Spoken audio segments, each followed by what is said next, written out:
ফেসের ন্যাচারালগুলো হারিয়ে একেবারে চিন্তায় পড়ে গিয়েছিলাম। ভাবতে ভাবতে তারপর মনে হলো যে চিন্তার তো কোনো কারণ নেই, আমার কাছে আছে ওয়েলিসিয়ার ক্লোরোফিল ফেসিয়াল। এইটা কিন্তু অনেক বেশি ইফেক্টিভ।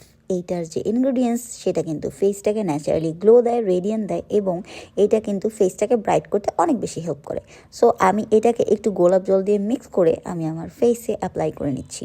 এবং আমি কিন্তু তাদের এই অ্যাপ্লিকেটরটা ইউজ করেছি, এটা কিন্তু খুব ভালো অ্যাপ্লাই করতে হেল্প করে। অ্যান্ড এইটার যে স্মেলটা সেটা একটু আমার কাছে শৈবাল এবং শ্যাওলা টাইপের মনে হয়েছে, তো এটা নট ব্যাড। তারপর এই তো আমি আমার ফুল ফেসে দিয়ে চলে আসলাম। দেন আমি পাক্কা 10 মিনিট ওয়েট করব। ওয়েট করার পরে দেখাচ্ছি কেমন হয়ে গেল। এই দেখো আমার ফেসটা যখন এইরকম হয়ে আসবে শুকিয়ে, তারপর আমি 2 মিনিটের মতো ম্যাসাজ করে পানি দিয়ে ওয়াশ করে ফেলবো। দেন এই তো আমি ওয়াশ করে চলে আসলাম। দেখো ওয়াশের পর আমার ফেসটা কীরকম ন্যাচারালি গ্লো করছে। সো যারা এই ধরনের ন্যাচারাল একটা গ্লো চাও ফেসের মধ্যে, তারা কিন্তু অবশ্যই ওয়েলিসিয়ার এই ক্লোরোফিল ফেসিয়ালটা নিয়ে ফেলবে।